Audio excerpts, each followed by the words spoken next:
قرآن سے پوچھا ہے، قرآن کو کھولتے ہیں تو قرآن ہمیں بتلاتا ہے وَلِلَّهِ خَزَائِنُ السَّمَاوَاتِ وَالْأَرْضِ وَلَكِنَّ الْمُنَافِقِينَ لَا يَفْقَهُونَ کہ آسمانوں اور زمینوں کے خزانوں کا مالک صرف اور صرف اللہ تعالی ہے۔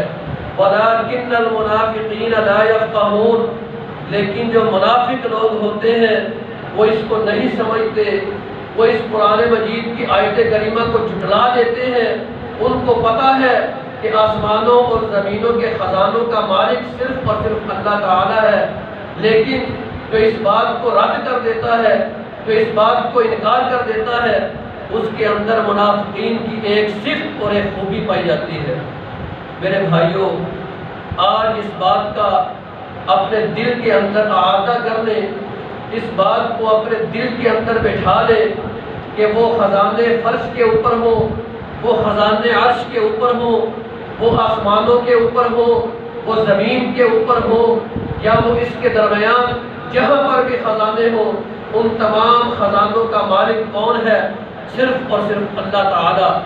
جب تک میری یہ والی بات صحیح طرح آپ کو سمجھ نہیں آتی، اس وقت تک آپ کے دماغ کی اگلی کھڑکی نہیں کھلے گی۔ اگر اپنے دماغ کو کھولنا چاہتے ہو تو میرے بھائیوں اس بات کو سنو، اس بات کے اوپر غور کرو، فکر کرو کہ آسمانوں اور زمینوں کا خالق اور مالک کون ہے؟ صرف اور صرف اللہ تعالی۔ پھر اللہ ارشاد فرماتے ہیں لَهُ مَقَالِيدُ السَّمَاوَاتِ وَالْأَرْضِ يَبْسُطُ الرِّزْقَ لِمَن يَشَاءُ وَيَقْدِرُ إِنَّهُ بِكُلِّ شَيْءٍ عَلِيمٌ۔ آسمانوں اور زمینوں کے اوپر جو خزانے ہیں اس کا مالک اللہ کہتا ہے میں تو ہوں، لیکن اللہ مزید انسانوں کو سمجھانے کے لیے کیا کہتے ہیں؟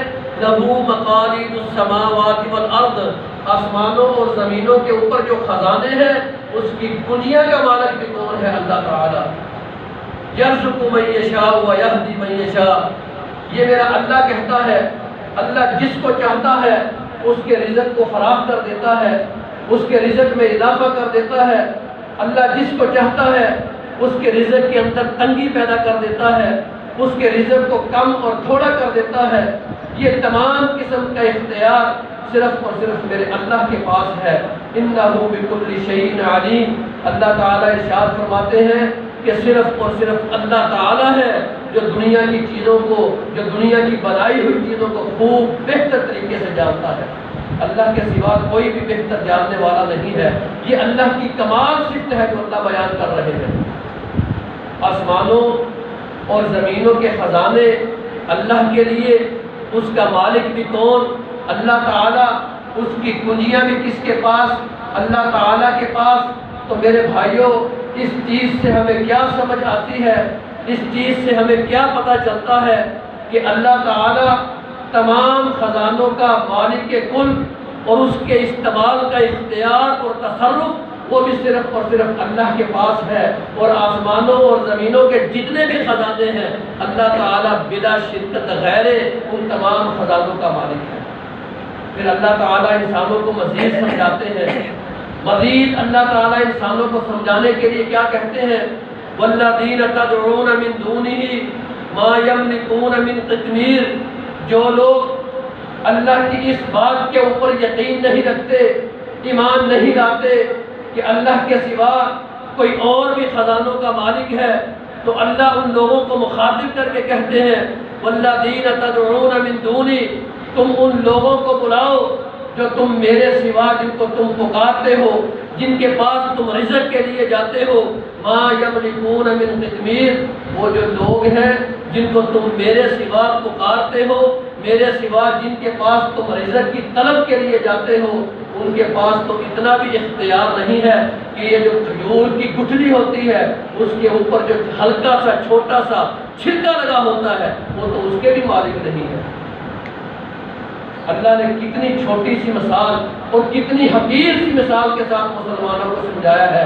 ما یملکون من قطمیر، کھجور چھوٹی سی، اس کے اندر گٹلی چھوٹی سی، اس کے اوپر جو چھوٹا سا جھلی نما، جو اوپر اس کے اوپر جھلی نما چھلکا ہوتا ہے، اس کے بھی تم مالک نہیں ہو۔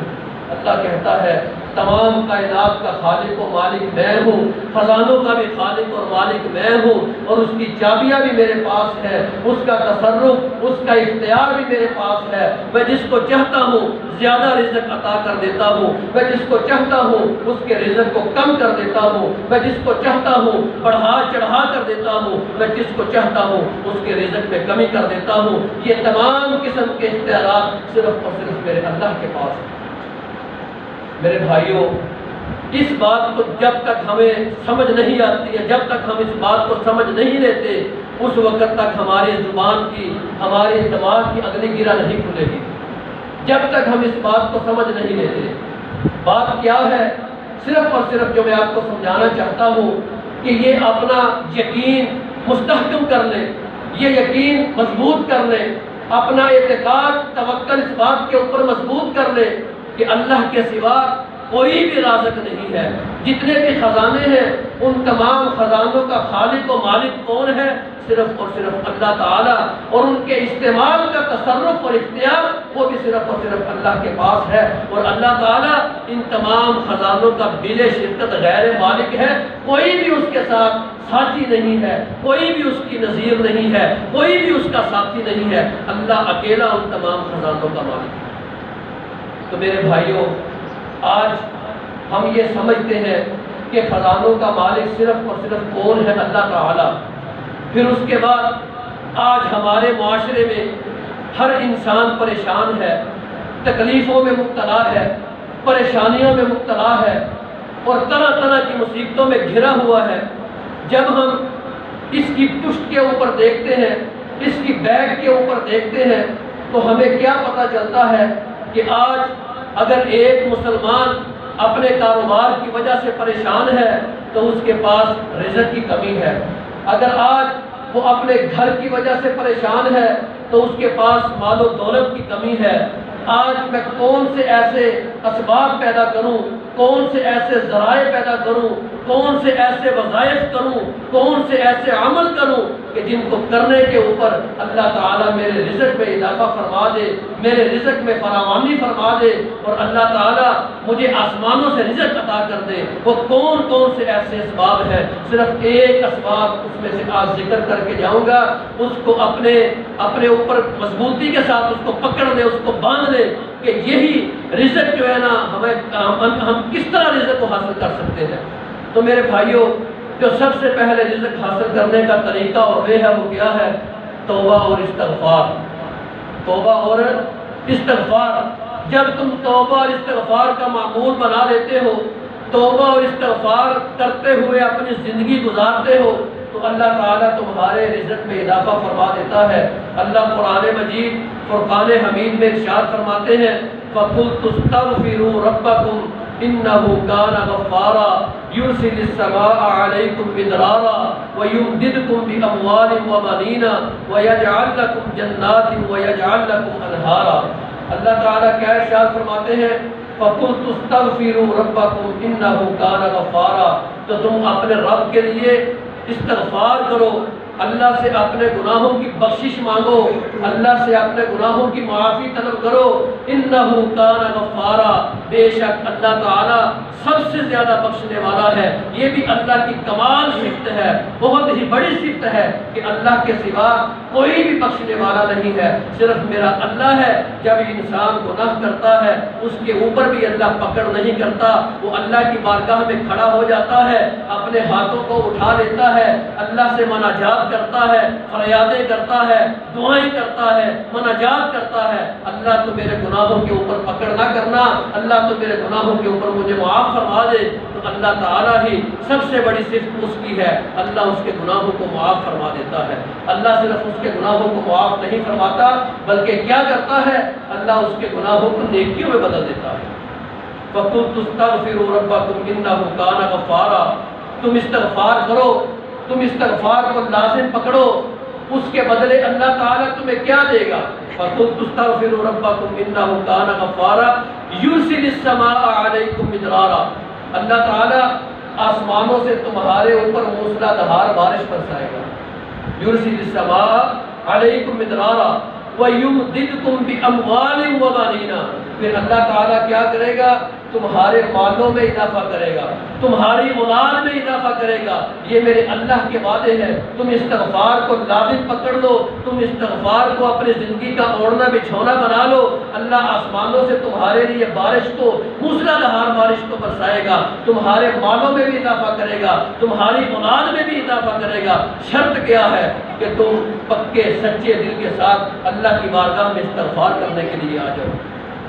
اگر ہم اس کو پکڑ لیں گے تو انشاءاللہ دنیا میں بھی کامیاب ہے، آخرت میں بھی کامیاب ہے۔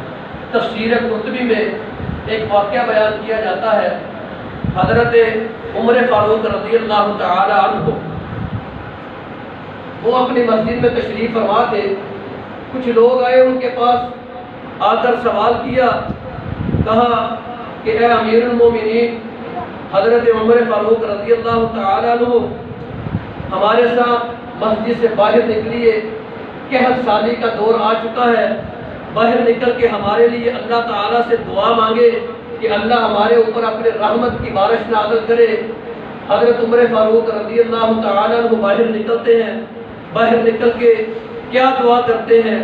فَقُلْتُ اسْتَغْفِرُوا رَبَّكُمْ إِنَّهُ كَانَ غَفَّارًا يُرْسِلِ السَّمَاءَ عَلَيْكُمْ مِدْرَارًا۔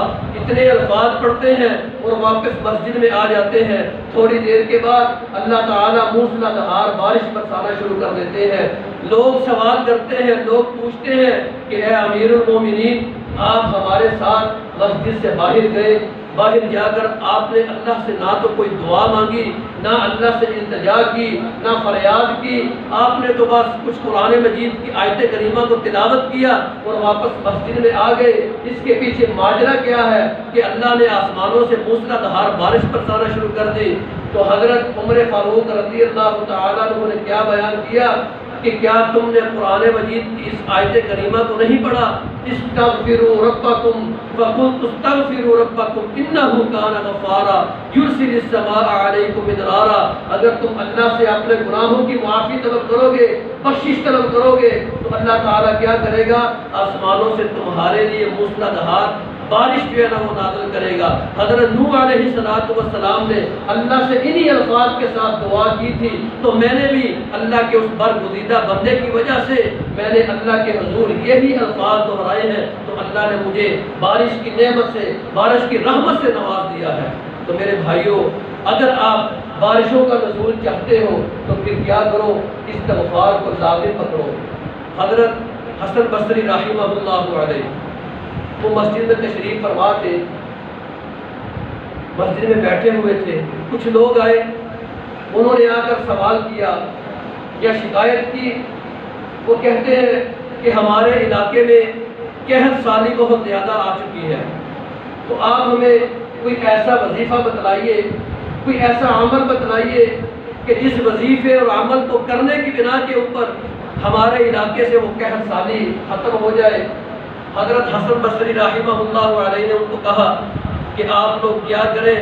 استغفار کو لازم پکڑیں، استغفر اللہ یہ الفاظ ادا کریں، تو انشاءاللہ اللہ آپ کے اوپر سے قحط سالی کو ختم کر دے گا۔ وہ لوگ چلے گئے، وہاں پر ہی بیٹھے ہوئے ہیں، ابھی وقت بھی وہی ہے، مجلس بھی وہی ہے، لوگ بھی وہی بیٹھے ہوئے ہیں۔ پھر ایک اور گروہ آ گیا اور انہوں نے آ کر کیا کہا کہ اے حسن بصری رحمہ اللہ علیہ، ہمارے رزق میں بہت زیادہ کمی ہو چکی ہے، ہمیں کوئی ایسا وظیفہ بتلائیے، ہمیں کوئی ایسا عمل بتلائیے کہ جس کو کرنے کی بنا کے اوپر اللہ تعالی ہمارے رزق میں اضافہ فرما دے۔ حسن بصری رحمہ اللہ علیہ نے کہا کہ جاؤ، جا کر استغفار کرو، اللہ سے اپنے گناہوں کی معافی طلب کرو، اللہ انشاءاللہ تمہارے رزق میں اضافہ کر دے گا۔ وہ لوگ بھی چلے جاتے ہیں۔ پھر تیسرا قافلہ آ جاتا ہے، وہ اگر سوال کرتے ہیں، وہ کہتے ہیں کہ اے حسن بصری رحمہ اللہ علیہ، ہمارے پاس اولاد کی کمی ہے، بہت زیادہ ایسے لوگ ہیں کہ وہ اولاد کی نعمت سے محروم ہے، ہمیں کوئی ایسا ذکر بتلائیے، کوئی ایسا وظیفہ، کوئی ایسا عمل بتلائیے کہ جس کے کرنے کی بنا کے اوپر اللہ تعالی ہمیں اولاد عطا فرما دے۔ تو حسن بصری رحمہ اللہ علیہ نے کہا کہ جاؤ، جا کر استغفار کرو، اللہ سے استغفر اللہ کہو، اپنے گناہوں کی معافی طلب کرو، اللہ تمہیں اولاد سے نواز دے گا۔ وہ لوگ بھی چلے گئے۔ چوتھا قافلہ آیا، انہوں نے آ کر سوال کیا کہ اے حسن بصری رحمہ اللہ علیہ، جو ہمارے باغات ہیں ان میں خشک سالی ہو چکی ہے، ان میں پانی نہیں ہے، ہمیں کوئی ایسا وظیفہ، کوئی ایسا ذکر بتلائیے کہ جس کو کرنے کی بنا کے اوپر ہمارا وہ جو باغ ہے وہ پانی سے بھر جائے۔ حسن بصری رحمہ اللہ علیہ نے کہا کہ جاؤ، جا کر استغفار کرو، استغفار کرو، اللہ سے اپنے گناہوں کی معافی طلب کرو، تمہارے باغ کو اللہ تعالیٰ پانی سے بھر دے گا۔ وہ لوگ بھی چلے گئے۔ جب یہ چاروں لوگ چلے گئے جو حسن بصری رحمہ اللہ علیہ کی صحبت میں، رفاقت میں، جو دین کے علم کو حاصل کرنے کے لیے ان کی صحبت میں بیٹھے ہوئے تھے، انہوں نے سوال کیا اور پوچھا کہ اے حسن بصری رحمہ اللہ علیہ، 4 لوگ آپ کے پاس آئے، 4 گروہ آپ کے پاس آئے، چاروں کے سوال الگ الگ تھے، لیکن آپ نے جواب چاروں کو صرف اور صرف ایک ہی دیا، اس کا کیا ماجرا ہے؟ حسن بصری رحمہ اللہ علیہ نے کہا، کیا تم نے قرآن مجید کی اس آیت کریمہ کو نہیں پڑھا؟ فَقُلْتُ اسْتَغْفِرُوا رَبَّكُمْ إِنَّهُ كَانَ غَفَّارًا يُرْسِلِ السَّمَاءَ عَلَيْكُمْ مِدْرَارًا وَيُمْدِدْكُمْ بِأَمْوَالٍ وَبَنِينَ وَيَجْعَلْ لَكُمْ جَنَّاتٍ وَيَجْعَلْ لَكُمْ أَنْهَارًا۔ تم اللہ سے اپنے گناہوں کی معافی طلب کرو، بخشش طلب کرو، اللہ کیا کرے گا؟ اللہ انشاءاللہ آسمانوں سے بارشوں کو بھی موسلادھار بھیجے گا۔ اللہ کیا کرے گا؟ تمہارے مالوں میں بھی اضافہ کرے گا، اس میں برکت ڈال دے گا، تمہاری اولاد میں بھی برکت ڈالے گا، جو تمہارے باغات ہیں ان میں بھی اللہ تعالیٰ بارش کو پیدا کرے گا۔ تو یہ تمام امور صرف کس بنا کے اوپر ہے؟ توبہ اور استغفار کر لینے سے۔ آج میرے بھائیوں، ہم بھی تکلیفوں میں، پریشانیوں میں، مصیبتوں میں مبتلا ہیں۔ مختلف علماء کرام کے پاس، مختلف لوگوں کے پاس جا کر ہم ان سے یہ سوال کرتے ہیں کہ ہم اس پریشانی میں ہیں، ہمیں اس کا کوئی حل بتلا دیجئے۔ تو میرے بھائیوں، آئیے قرآن سے پوچھتے ہیں کہ ان تمام بیماریوں کا حل ہمارے پاس کیا ہے۔ رسول اللہ صلی اللہ علیہ وآلہ وسلم نے ارشاد فرمایا کہ جو شخص کثرت کے ساتھ استغفار کرتا ہے، اللہ تعالیٰ اس سے غموں کو دور کر دیتا ہے، اللہ تعالیٰ اس سے تکلیفوں کو دور کر دیتا ہے، اور اللہ تعالیٰ اس کے رزق میں اضافہ فرما دیتا ہے۔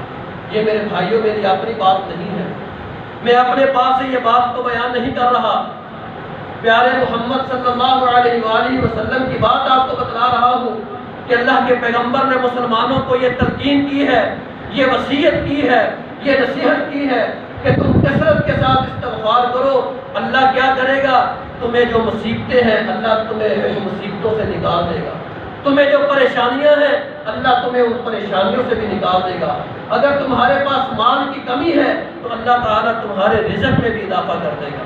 تو میرے بھائیوں، اگر ہم رزق میں فراوانی چاہتے ہیں، اگر آج ہم تکلیفوں پریشانیوں سے باہر نکلنا چاہتے ہیں تو ہمیں استغفار کو لازم پکڑ لینا چاہیے۔ آج ہی ہم یہ ارادہ کر لیں کہ آئندہ سے کوئی بھی گناہ ہو جائے تو فوراً اللہ کی بارگاہ میں آ جائیں گے، اللہ سے توبہ اور استغفار کریں گے، اپنے گناہوں کے اوپر نادم اور شرمندہ ہو جائیں گے، اللہ سے اپنے گناہوں کی معافی طلب کریں گے۔ تو پھر دیکھو اللہ کیا کہتا ہے، لا تقنطوا من رحمت اللہ، جب تم مجھ سے معافی طلب کرو گے، مجھ سے استغفار کرو گے تو پھر تم میری رحمت سے نا امید نہ ہونا، میں اللہ معاف فرمانے والا ہوں۔ تم زمین سے لے کر آسمانوں تک گناہ لے کر آ جاؤ، میرے ساتھ شرک لے کر نہ آؤ، میں پھر بھی تمہارے گناہوں کو معاف کرنے والا ہوں۔ میرا اللہ تو چاہتا ہے کہ وہ انسانوں کو بخشے، وہ انسانوں کو معاف کرے۔ اللہ تو چاہتا ہے کہ یہ جو انسان ہے یہ جنت کے راہی بنے، جنت کے باغیچوں میں جائیں، جنت کے جو باغ ہیں ان میں جا کر یہ لوگ بیٹھیں۔ اللہ تو چاہتا ہے لیکن انسان ہی نہیں چاہتا کہ وہ ان باغات میں، ان باغیچوں میں جا کر بیٹھے۔ اللہ کے پیغمبر صلی اللہ علیہ وآلہ وسلم نے ہمیں یہ بتایا۔ امام احمد بن حنبل رحمہ اللہ علیہ کا ایک واقعہ بیان کر کے اپنی بات کو ختم کروں گا۔ بڑا ہی ایک اہم واقعہ ہے۔ امام احمد بن حنبل بیان کرتے ہیں، یہ بہت بڑے امام گزرے ہیں۔ امام احمد بن حنبل 4 امام گزرے ہیں، امام ابو حنیفہ، امام مالک، امام شافعی اور امام احمد بن حنبل۔ امام احمد بن حنبل اپنی کتاب میں ایک اپنا واقعہ بیان کرتے ہیں استغفر اللہ کے حوالے سے۔ وہ کیا لکھتے ہیں؟ وہ کہتے ہیں کہ میں نے دمشق میں عشاء کی نماز مسجد میں ادا کی، میں وہاں سے نکلا، ایک بستی میں چلا گیا۔ کہتے ہیں مجھے کوئی کام بھی نہیں تھا، کوئی کام بھی نہیں تھا، بس ویسے ہی مسجد سے نکلا، ایک بستی میں چلا گیا۔ وہاں پہ بستی سے نکلا، کچھ لوگوں کے ساتھ بات چیت کی، گفتگو کی، دوسری بستی میں چلا گیا۔ جب دوسری بستی میں گیا تو رات کا ٹائم کافی زیادہ ہو گیا۔ مسجد میں گیا تو میں نے مسجد کے امام سے یا مسجد کے خادم سے میں نے گفتگو کی۔ میں نے اسے کہا کہ بھائی رات کا ٹائم کافی زیادہ ہو گیا ہے، میں اللہ کا نیک بندہ ہوں، فلاں فلاں علاقے سے آیا ہوں، رات کافی زیادہ ہو گئی ہے تو مجھے مسجد میں قیام کرنے کی اجازت دے دی جائے، مجھے مسجد میں قیام کرنے کی اجازت دے دی جائے۔ تو وہ خادم ان کو کہتا ہے کہ نہیں بھائی، میں آپ کو مسجد میں قیام کرنے کی اجازت نہیں دے سکتا، میں آپ کو مسجد میں رہنے کی اجازت نہیں دے سکتا۔ دونوں آپس میں بحث و مباحثہ کر رہے ہیں۔ ایک شخص قریب سے گزرتا ہے، وہ کہتا ہے بھائی کیا بات ہے، آپ دونوں کیوں جھگڑ رہے ہیں، کیوں لڑ رہے ہیں، معاملہ بتائیں، اس معاملے کو حل کر لیتے ہیں۔ امام احمد بن حنبل نے کہا کہ میں مسافر ہوں، اس مسجد میں قیام کرنا چاہتا ہوں، رات گزارنا چاہتا ہوں، لیکن یہ مجھے مسجد میں ٹھہرا نہیں رہا۔ اس نے کہا کہ میں آپ کا معاملہ حل کر دیتا ہوں، آپ میرے ساتھ چلیں، آپ میرے مہمان بنے، میں آپ کی مہمان نوازی بھی کروں گا اور میں آپ کو رات کو اپنے گھر میں انشاءاللہ رکھوں گا بھی۔ وہ کہتے ہیں چلے ٹھیک ہے۔ امام احمد بن حنبل ان کے ساتھ ان کے گھر میں چلے گئے۔ جب وہ ان کے گھر میں جاتے ہیں، وہاں پر جا کر بیٹھ جاتے ہیں، وہ جو بندہ مہمان نوازی کے لیے کیا کرتا ہے، کھانا وغیرہ بنانا شروع کر دیتا ہے۔ جب وہ کھانا بناتا ہے تو اپنی زبان سے صرف اور صرف اتنے سے الفاظ بول رہا ہوتا ہے، استغفر اللہ استغفر اللہ استغفر اللہ۔ امام احمد بن حنبل اس کے ان الفاظ کو سن لیتے ہیں۔ پھر جب وہ آٹا گوندھ رہا ہوتا ہے، پھر وہ یہی الفاظ بولتا ہے، استغفر اللہ استغفر اللہ استغفر اللہ۔ امام احمد بن حنبل اس کو بلاتے ہیں، اس کو کہتے ہیں کہ بھائی یہ جو تم استغفر اللہ بار بار پڑھ رہے ہو، اس کا کیا کبھی تمہیں فائدہ بھی ہوا ہے؟ اتنا جو استغفار کر رہے ہو، کیا کبھی اس کا تمہیں فائدہ ہوا ہے؟ اس نے کہا کہ قسم ہے اس ذات کی جس کے قبضہ قدرت میں میری جان ہے، جس نے مجھے پیدا کیا ہے، میں نے جب سے استغفار کو لازم پکڑا ہے کبھی بھی ایسا نہیں ہوا کہ اللہ نے میری دعا کو قبول نہ کیا ہو۔ انہوں نے کہا کہ میں 3 دن سے مسلسل استغفار کر رہا ہوں، اب اس میں معاملہ کیا ہے؟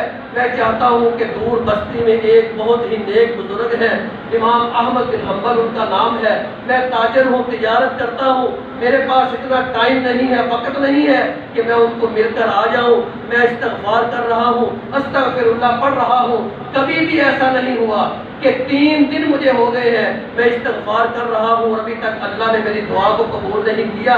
3 دنوں سے پہلے جب تک میں استغفار کرتا ہوں اللہ میری دعا کو قبول کر لیتے ہیں۔ جب انہوں نے یہ الفاظ بولے تو امام احمد بن حنبل کیا کہتے ہیں کہ اللہ کے بندے، میں ہی وہ بندہ ہوں، میں ہی امام احمد بن حنبل ہوں، اللہ نے آج تمہاری استغفار کی وجہ سے تمہاری دعا کو قبول کر لیا اور میں اپنی بستی سے نکلا، حالانکہ مجھے کوئی کام بھی نہیں تھا، میں کسی کام کے سلسلے میں بستی سے نکلا بھی نہیں، بس اللہ تعالیٰ کی طرف سے اللہ نے مجھے کھینچا اس بستی سے دوسری بستی سے تمہاری بستی میں لا دیا۔